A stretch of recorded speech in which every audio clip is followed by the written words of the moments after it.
We start. What did you fill up? 95 or 93? 93. And how much is it costing you so much? Well, usually it costs us about 800 for a full tank. So now it's going to cost even more, which is very, very stressful, especially as like students. Another cost for us. Yeah. And for you, just come in a little bit closer. So you guys are definitely both students. So, co-commuting is definitely helpful for you guys. But I mean, if you're splitting the bill, 400 rands each, it's taking away from textbooks money, it's taking away from lunch money, tuck money, allowances and that kind of stuff. Yes, 100%. And we're both students, and we drive in almost every single day of the week. And we're coming from the East Rand, so it's a long distance every single day, going and coming. Yeah. So, we're talking about alternatives and, how possibly we can, either use public transport. Is that even an option for you guys at this point? Would it be cheaper? Unfortunately not, because the best option would be the Wits buses, but they don't come all the way to the East Rand. And, we could try maybe the Gautrain, but then it's still a walk to varsity, which is quite dangerous for us. So we literally don't have any option but to travel to varsity.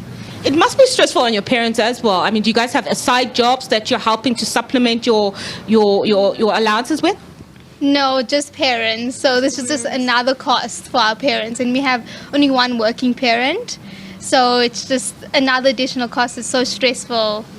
Yeah. It's the compound impact of the layoffs from the COVID regulations and the lockdowns and people losing their jobs, as well as the fact that our rand is just doing so badly to the dollar, and people have lost their jobs, and it's difficult for them to get back into the industries. It must be quite difficult having only one parent being the breadwinner. It is, and it's so stressful because as students, we try our best, and even Wits, they increase their fees, so it's just like another cost that our parents have to suffer. And it's not cheap going to Wits. It really not isn't. At all. Not at all. Not cheap at all. So just quickly, your last comment. What do you think needs to happen to help motorists, whether students or professionals or whoever it is that's using a car and has to use petrol? What do you think needs to happen to try and mitigate against the increases? Let's start with you.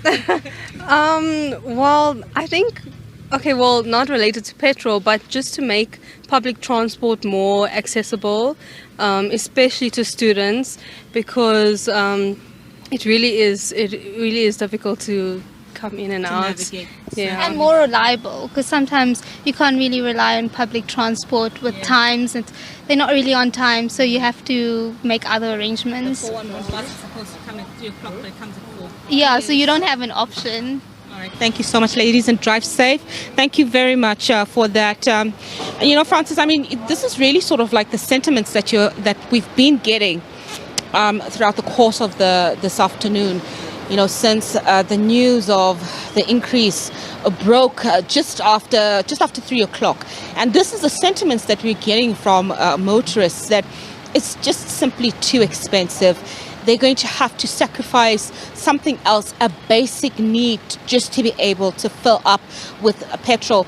And while some people can work from home, the majority of people who would sacrifice taking their cars would want to take public transport, but the lack of reliability and the lack of efficiency with public transport becomes another problem, and it's just a compounding woe on top of a compounding woe.